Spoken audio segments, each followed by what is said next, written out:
에베소서 4장 7절에서 16절까지 말씀입니다. 우리 각 사람에게 그리스도의 선물의 분량대로 은혜를 주셨나니 그러므로 이르기를 그가 위로 올라가실 때에 사로잡혔던 자들을 사로잡으시고 사람들에게 선물을 주셨다 하였도다. 올라가셨다 하였은즉 땅 아래 낮은 곳으로 내리셨던 것이 아니면 무엇이냐. 내리셨던 그가 곧 모든 하늘 위에 오르신 자니 이는 만물을 충만하게 하려 하심이라. 그가 어떤 사람은 사도로, 어떤 사람은 선지자로, 어떤 사람은 복음 전하는 자로, 어떤 사람은 목사와 교사로 삼으셨으니 이는 성도를 온전하게 하여 봉사의 일을 하게 하며 그리스도의 몸을 세우려 하심이라. 우리가 다 하나님의 아들을 믿는 것과 아는 일에 하나가 되어 온전한 사람을 이루어 그리스도의 장성한 분량이 충만한 데까지 이르리니 이는 우리가 이제부터 어린아이가 되지 아니하여 사람의 속임수와 간사한 유혹에 빠져 온갖 교훈의 풍조에 밀려 요동하지 않게 하려 함이라. 오직 사랑 안에서 참된 것을 하여 범사에 그에게까지 자랄지라. 그는 머리니 곧 그리스도라. 그에게서 온 몸이 각 마디를 통하여 도움을 받음으로 연결되고 결합되어 각 지체의 분량대로 역사하여 그 몸을 자라게 하며 사랑 안에서 스스로 세우느니라. 아멘. 오늘은 교회 8번째 시간인데요. 저는 오늘 본문 말씀을 통해서 삼위 하나님의 성장이라는 제목으로 함께 은혜를 나누고자 합니다. 에베소서를 통해서 계속 교회에 대해서 살펴보고 있는데요. 에베소서는 총 6장입니다. 1장에서 3장까지는 교회의 신학적인 정의에 대해서 말씀하고 있고 4장에서 6장까지는 교회의 실천적인 모습에 대해서 말씀합니다. 지난주에는 교회의 실천적인 모습 첫 번째 부분을 봤는데 교회는 삼위 하나님이 하나 되게 하신 것처럼 하나 되신 것처럼 교회도 하나 되기 위한 실천이 있어야 한다고 말씀을 드렸습니다. 그 실천은 겸손과 온유와 오래 참음과 용납과 평화인데 이것들이 바로 교회가 받은 부르심에 합당한 행동이라고 말씀합니다. 오늘 본문은 삼위 하나님의 하나됨의 본과 도우심으로 교회는 하나됨을 이루고 나서 그러면 그 이후에 어떠한 일들을 또 우리가 실천할 수 있을까에 대한 내용입니다. 그것은 바로 성장입니다. 삼위 하나님이 교회를 하나 되게 하시는 목적과 이유는 그리스도의 몸인 교회가 성장되기 위함입니다. 이 성장은 우리를 위함이라기보다 교회 공동체를 위함이고 더 나아가서는 믿지 않는 세상을 위해서입니다. 왜냐하면 성장이 되지 않고는 우리가 영향력을 끼칠 수가 없기 때문입니다. 믿으시죠? 네. 그래서 우리가 하나됨도 힘쓰지만 그 하나됨을 이룬 이후에는 계속해서 성장을 힘쓰고 그리스도의 장성한 분량에까지 자라가야 됩니다. 그리고 그것은 결국 세상의 복음 전파라는 열매로 영혼 구원의 그 열매로 맺혀지게 될 것입니다. 물론 교회의 성장도 삼위 하나님이 시작하시고 도와주시고 완성해 주십니다. 오늘 본문에서는 그리스도가 이 성장을 위한 교회의 은사, 즉 직분을 주신다라고 말씀하시는데요. 다른 구절에 보면은 고린도전서 12장에는 성령님이 하신다고 하시고 또 로마서 12장에는 성부 하나님이 하신다고 하세요. 즉 삼위 하나님이 이 교회에 선물로 은사를 주심으로 이 은사는 성령의 은사가 되기도 하고 오늘 본문에 해당되는 그 은사로서의 직분, 그 리더의 영적 지도자의 직분에 해당되는데 그 선물을 통해서 하나님은 교회를 성장시킨다고 말씀하세요. 그래서 우리가 노력도 하지만 물론 하나님이 다 준비해 주셨고 도와주시기 때문에 이 교회의 성장이 가능한 것입니다. 본문 4장 7절에 보면은 교회의 성장은 이렇게 시작됩니다. 우리 7절 말씀 함께 읽겠습니다. 우리 각 사람에게 그리스도의 선물의 분량대로 은혜를 주셨나니.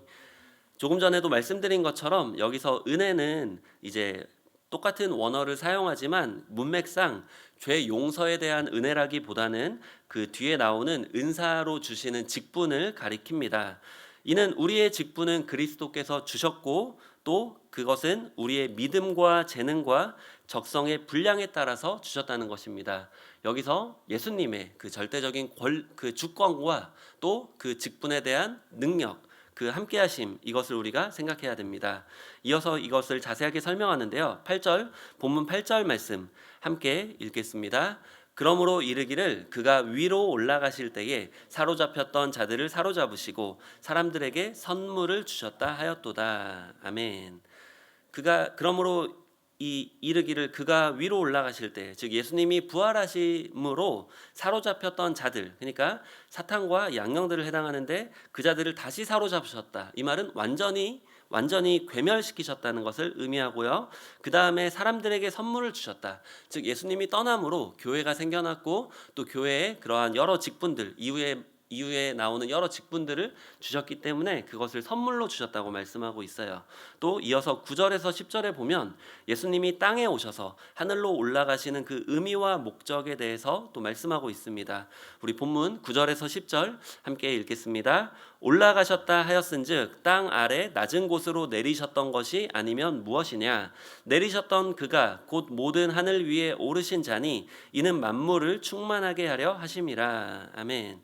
여기서 예수님께서 하늘에 올라가신 것은 이 땅에 내려오셨기 때문이라는 건데, 이거는 예수님이 하나님으로서의 권능으로 스스로 내려오셨고 또 올라가시기도 한다라는 것을 말씀하고 있고요. 또 예수님께서 하늘 위에 오르셔서 즉 하나님의 우편에 앉아 계심으로 만물을 충만하게 하려 하신다고 말씀하고 있죠. 즉 예수님이 죽으심과 부활로 또 하늘에 올라가심으로 예수님은 하나님의 그 영광을 다시 회복하셨고 또 이제는 그 교회에 주시는 선물로서 능력으로 함께 하시고 또 하나님으로서의 주권으로 예수님이 함께 하신다는 것을 말씀하고 있는 것입니다. 11절에는 이제 예수님이 권능으로 만물을 충만하게 하시는 방법에 대해서 말씀합니다. 우리 11절 함께 읽겠습니다. 그가 어떤 사람은 사도로, 어떤 사람은 선지자로, 어떤 사람은 복음 전하는 자로, 어떤 사람은 목사와 교사로 삼으셨으니. 아멘. 예수님은 각 사람에게 직분을 선물로 주셨는데 이 예수님은 직분자들을 통해서 만물을 충만하게 하신다는 거죠. 그래서 우리가 에베소서 계속 봐왔듯이 한 번에 만물을 충만하게 하시는 것이 아니라 교회를 통해서 교회를 먼저 충만하게 하시고 그 다음에 교회를 통해서 만물을 충만하게 하신다는 거죠. 또 세상을 통치하실 때도 교회를 통해서 교회에 권능을 주시고 또 교회에 직분을 주시고 또 그 교회를 통해서 세상을 다스리고 통치하신다는 것을 우리는 문맥적으로 이해할 수가 있습니다. 여기서 사도의 원어는 아포스톨로스인데 예수님으로부터 직접 사명을 위임받은 또 예수님의 이 땅에 함께했던 그 사람들 중에 부활을 목격한 증인들 중에서 이제 그 사명을 위임받은 절대적인 권위를 갖고 이적을 행하며 말씀을 선포하고 교회를 세우는 자들을 뜻합니다. 그 말은 사도는 오늘날 있을까요, 없을까요? 없죠. 그래서 내가 사도다라고 주장하는 사람들이 혹시나 만나게 된다면 피하시고 유튜브에서 본다 그럼 바로 끄셔야 됩니다. 알겠죠? 또 선지자는 원어로 프로페타스인데 성령의 강권하심을 따라 하나님의 말씀을 선포하는 자입니다. 또 복음 전하는 자는 원어로 유앙겔리스타스인데 여기저기 다니며 복음을 전하는 일을 하는 사람을 말하고요. 또 목사와 교사는 하나로 이렇게 묶어서 여기서 설명하고 있는데 이제 원어로 포이메나스 카이 디다스 칼루스 이 한 번에 모아서 설명을 하는데 목사는 양육과 인도에 초점이 맞춰져 있다면 교사는 가르침에 초점이 맞춰져 있습니다. 중요한 것은 이 오늘날에는 이 직분들이 이제 영적인 리더 즉 목회자의 직분으로 여기서 이어지고 있고요. 그리고 목회자로부터 또 위임받은 그 리더들 평신도 리더들에게 이 권한이 함께 주어지고 있습니다. 그래서 이러한 직분들은 예수님의 전적인 주권 가운데 택하셔서 세우시는 것이고 또 예수님의 능력을 함께 하신다는 거죠. 만물을 충만하게 하시기 위해서라는 거죠. 그래서 12절에서 또 이어서 교회의 직분자들을 통해서 이제 만물을 어떻게 충만하게 하는지 이제 그 방법에 대해서 구체적으로 말씀하는데요. 우리 본문 12절 함께 읽겠습니다. 이는 성도를 온전하게 하여 봉사의 일을 하게 하며 그리스도의 몸을 세우려 하심이라. 아멘. 다양한 직분을 교회에 선물로 주신 목적은 바로 성도들을 온전하게 하여 봉사의 일을 하게 하며 그 성도들이 온전하게 된 성도들이 그리스도의 몸을 세우기 위해서입니다. 여기서 온전하게 하여의 원어는 카타르티스몬인데 준비시키고 훈련시키다라는 뜻입니다. 즉 영적인 리더, 목회자들은 성도들을 준비시키고 훈련시켜서 봉사를 할 수 있도록 돕고 또 교회를 세우는 역할을 하게 하는 것이 이제 목회자들의 역할이라는 것이고요. 또 그러면 성도들의 역할은 어떻게 될까요? 목회자들의 준비시키고 훈련시키는 것에 잘 참여하셔서 내가 먼저 온전하게 되고, 그리고 그러한 온전함으로 봉사하고 또 이 교회를 세우는 역할을 함께 해나가야 된다는 것이죠. 여기서 직분의 목적을 개인의 유익보다 공동체의 유익에 초점이 맞춰져 있어요. 그러니까 목회자의 그 직분도 또 그 목회자를 통해서 세워진 성도들의 직분도 모두가 개인의 유익이 아니라 공동체의 유익에 초점이 맞춰져 있는 거예요. 왜냐하면 교회가 먼저 이 하나님으로 충만하게 되고 또 그 충만해진 교회가 세상을 만물을 충만하게 할 수 있기 때문입니다. 그래서 우리가 오늘 말씀에서 우리가 가져야 될 실천적인 적용에 대해서 우리가 볼 수 있습니다. 오늘 언급한 이 직분들인 이 오늘날의 목회자를 통해서, 즉 우리 교회에 세워진 목사님들과 전도사님들을 통해서 우리가 먼저 잘 준비되어져야 된다는 거죠. 교회 안에 여러 가지 이제 성경 공부와 또 예배와 또 여러 가지 이제 그런 프로그램들을 통해서 우리가 내가 좋아하는 것만 참여하는 것이 아니라 우리가 학교를 좋아하는 것만 다니지 않잖아요. 그러면 우리는 지금 다 초등학교도 저부터도 초등학교 못 나왔을 거예요. 학교 다니는 거 별로 안 좋아해서. 아무튼 어쨌든 우리가 이것을 그냥 좋아한다고 하면 우리는 취미잖아요. 우리가 좋아하는 거라는 건 취미예요. 근데 우리가 신앙생활은 좋아하는 거라는 게 아니잖아요. 학교 다니는 것도 마찬가지죠. 우리가 필요하니까, 사회에 필요한 그 어른으로 성장하기 위해서 학교의 교육 과정이 필요하니까 우리는 학교를 다니고 졸업을 했죠. 마찬가지로 우리가 영적인 어른으로서 성장하고 준비되어서 봉사를 하며 또 교회를 세우기 위해서, 준비하기 위해서 우리는 이러한 영적인 준비 과정을 거쳐야 된다는 거죠. 이 영적인 준비 과정은 새 가족들만 거쳐야 될까요? 아니죠. 우리 모두가 해야 됩니다. 저도 이 자리에 있지만 저는 항상 두 가지 생각을 해요. 제가 훈련을 시키는 자리에 있거나 제가 훈련받는 자리에 있거나 또 어느 자리에서 누구를 만나든 배울 점을 항상 찾아요. 어린아이에게서도 배울 점을 찾고요. 또 지나가던 동물들에게서도 가끔 찾으려고 노력을 하고요. 이 배움이 끊이지 않을 때 우리는 계속해서 성장해 나갈 수 있고, 그때 하나님은 우리를 통해서 먼저 이 봉사할 수 있게 되고 또 교회를 이제 세울 수 있게 됩니다. 교회에서 이 순서가 중요합니다. 봉사하고 교회를 세우는 것보다 먼저 준비되고 훈련받는 것이 중요합니다. 왜냐하면 준비되지 않고 훈련되지 않은 봉사자와 리더만큼 교회를 위험하게 빠뜨리는 경우가 없기 때문입니다. 교회는 예수님의 몸이에요. 그래서 그 자체로 이미 튼튼합니다. 외부로부터 오는 그 여러 공격들에 대해서는 면역력이 굉장히 강해요. 왜냐하면 예수님의 몸이기 때문에 그래요. 그런데 내부로부터 오는 분열과 갈등에 대해서는 굉장히 취약해요. 여러분도 이 시드니의 역사를 생각해 보세요. 시드니에 얼마나 많은 교회들이 있었어요. 그런데 그 교회 가운데 너무나 크고 아름다운 또 하나님의 일들을 감당하는 교회들이 있었는데도 불구하고 그게 외부적인 공격에 의해서 교회가 어려움에 처하고 문을 닫게 되진 않았잖아요. 내부적인 공격과 갈등과 분열로 인해서 교회는 어려움을 겪게 된다는 거예요.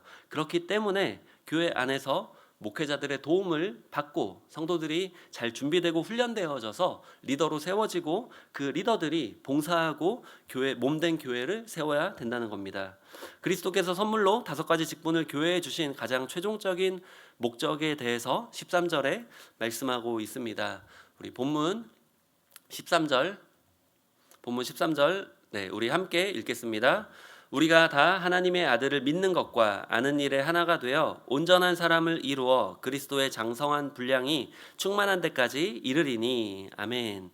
여기서 교회는 머리 되신 그리스도의 몸으로서 그 머리 되신 그리스도를 믿고 아는 일에 하나가 된다. 모두 한 마음으로 거기에 집중한다는 뜻이죠. 그래서 이 그리스도의 장성한 분량이 충만한 데까지 이르러야 된다고 말씀하고 있습니다. 즉 우리가 여기서 말씀하는 이 목회자들의 도움을 받아서 성도들이 준비되고 훈련받는 것이 결코 짧은 시간에 끝나지 않는다는 거죠. 그거는 굉장히 복잡하고 긴 과정이며 그 목적은 어떻게 보면 우리가 계속해서 죽을 때까지 성화가 되는 것처럼 우리가 계속해서 이 그리스도의 장성한 분량이 충만한 데까지 이르기를 힘써야 된다고 말씀하고 있습니다. 저부터도 그리스도의 장성한 분량이 충만한 데까지는 많이 모자라요. 그렇기 때문에 계속해서 우리가 우리의 부족함을 하나님 앞에 가지고 나아가서 또 그 교회 안에 준비된 그런 여러 가지 준비와 훈련 프로그램에 참여하면서 우리가 함께 성장해 나가야 된다고 말씀하고 있는 것입니다. 그리스도의 장성한 분량에 이르지 못하는 것을 사도 바울은 어린아이로 비유하고 있습니다. 본문 14절 말씀 함께 읽겠습니다. 이는 우리가 이제부터 어린아이가 되지 아니하며 사람의 속임수와 간사한 유혹에 빠져 온갖 교훈의 풍조에 밀려 요동하지 않게 하려 함이라. 아멘. 여기서 영적으로 어린아이를 말하죠. 이 어린아이는 사람의 속임수와 간사한 유혹에 빠져 온갖 교훈의 풍조에 밀려 요동하는 사람입니다. 우리가 아무리 신앙생활을 오래 했어도 이단의 그러한 가르침과 이러한 미혹에 쉽게 빠지게 되는 경우가 아직 우리가 그리스도의 장성한 분량까지 자라지 못했기 때문이라는 거죠. 그래서 우리가 더욱더 성장이 계속해서 힘써야 된다는 것을 말씀하고 있습니다. 사도 바울은 잘 속고 쉽게 흔들리는 사람을 영적 어린아이라고 묘사했는데, 이는 진리에 바로 서 있지 못하고 진리의 기준을 잡지 못하고 있으며 그 진리대로 살 수 있는 힘이 없는 사람을 의미하고 있죠. 여기서 영적인 어린아이, 사도 바울은 영적인 이러한 나이, 이러한 표현을 굉장히 자주 하는데요. 우리가 육체로 태어날 때부터 우리는 나이가 들죠. 자라지 않으면 좀 건강하지 않은 거잖아요. 그리고 우리가 태어나면서 육체와 정신이 함께 태어나죠. 이 정신은 어떻게 보면 인격으로 표현할 수 있는데, 인격은 계속 자라죠. 근데 우리가 육체의 나이가, 저는 이제 40이 이제 넘었는데요. 어쨌든 그렇게 안 보이시죠? 어쨌든 40이 넘었는데, 육체의 나이가 제가 40이 넘었다고 해서 인격의 나이가 40이 넘었다고 말할 수는 없잖아요. 그러니까 육체는 시간이 지나면 계속해서 나이가 들고, 그 다음에는 다시 노화를 거쳐서 다시 하나님 품으로, 땅으로 돌아가서 하나님 품으로 돌아가죠. 그런데 정신은 그렇게 시간이 지난다고 해서 나이가 들지 않는다는 거예요. 성숙해지지 않는다는 거예요. 이 인격은 어떻게 성숙해지죠? 어려움을 통해서. 사실 우리가 육체는 성장통을 통해서 성장하잖아요. 뼈가 늘어나면서 아프잖아요. 마찬가지로 우리의 인격도 아파야지 성장을 하는 거죠. 그래서 그 아픈 거는 우리가 여러 가지 그런 관계의 어려움들을 통해서 우리가 인격적으로 성숙할 수 있게 되고요. 그러면 영은 어떨까요? 영은 우리 육체가 태어나면서 영은 태어나지 않아요. 영은 언제 태어나죠? 본어게인 할 때, 거듭날 때 태어나는 거죠. 태어나면서부터 그러면 나이가 들어가겠죠. 근데 영은 시간에 따라서 나이가 들지 않아요. 영도 마찬가지로 우리가 그 영의 양분을 주고 영의 성장을 우리가 이 중간에서 이 정신이 의지함으로 이 육체와 이 영을 성장시킬 수 있는데, 이 정신이 의지적으로 이 영을 성장하는 자리로 계속해서 이끌어 갈 때에 우리의 영은 계속해서 성장해 나갈 수 있다는 거예요. 그래서 영은 오히려 퇴보하기도 합니다. 가만히 있는 것 같지만 오히려 내 영의 성장을 멈췄다면 그 순간 우리는 서서히 퇴보하고 있는 거예요. 왜냐하면 이 영적인 성장은 오르막길이기 때문에, 오르막길에 가만히 있으면 어떻게 돼요? 미끄러지잖아요. 그런 것처럼 우리가 영적인 성장은 계속해서 이루지 못하면 이렇게 계속 우리는 거꾸로 영적으로 어린아이가 되고 있다는 것이죠. 15절에서는 영적으로 성숙하는 방법에 대해서 말씀하고 있습니다. 15절 우리 함께 읽겠습니다. 오직 사랑 안에서 참된 것을 하여 범사에 그에게까지 자랄지라. 그는 머리니 곧 그리스도라. 아멘. 여기서 사랑 안에서, 이 사랑은 아가페죠. 희생적인 실천적인 사랑을 말씀하고요. 여기서 참된 것을 하여는 참된 말을 하는 것, 즉 구원의 복음을 선포하는 것을 뜻합니다. 즉 우리가 말과 행동으로 이 복음 안에 있으면, 그 복음은 곧 예수 그리스도죠. 그렇게 안에 있을 때 우리는 예수님에게까지 자라갈 수 있다는 거죠. 우리가 세상에 어떠한 돌을 닦는 것처럼, 또 철학자들처럼 그러한 인문적인 소양으로 우리가 성장과 성숙을 이루는 것이 아니라, 우리는 예수님 안에 있으면 마땅히 성장과 성숙을 이룬다고 말씀하고 있는 것입니다. 본문 마지막 16절에서는 이 성장에 필요한 공급이 어디에서 또 어떻게 이루어지는지 말씀합니다. 우리 16절 함께 읽겠습니다. 그에게서 온 몸이 각 마디를 통하여 도움을 받음으로 연결되고 결합되어 각 지체의 분량대로 역사하여 그 몸을 자라게 하며 사랑 안에서 스스로 세우느니라. 아멘.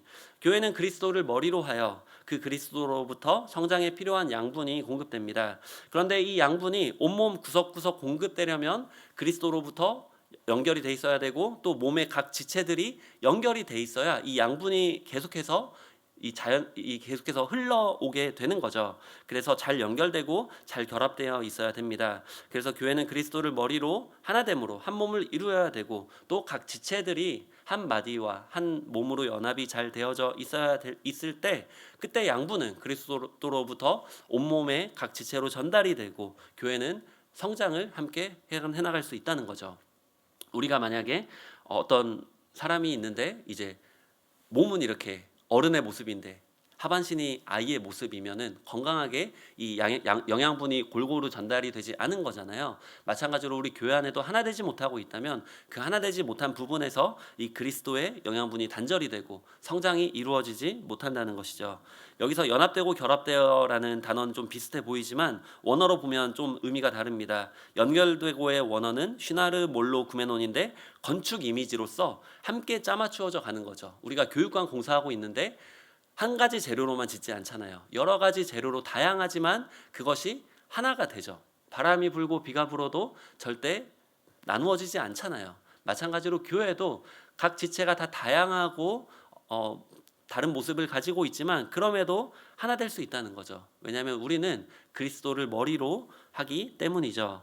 또 결합되어의 원어는 쉰비 바조메논인데 화해를 통해 재결합될 때 쓰는 단어입니다. 우리가 교육관을 지었죠. 근데 짓고 나서도 우리는 계속해서 보수 공사를 할 수가 있는 거죠. 그렇죠? 어떤 문제가 생겨서 뭐가 떨어졌어요. 그러면 그걸 그대로 놔두지 않잖아요. 그것을 다시 붙이는 거잖아요. 이것이 결합되어의 의미입니다. 우리 교회는 그리스도의 몸으로서 하나가 되었어요.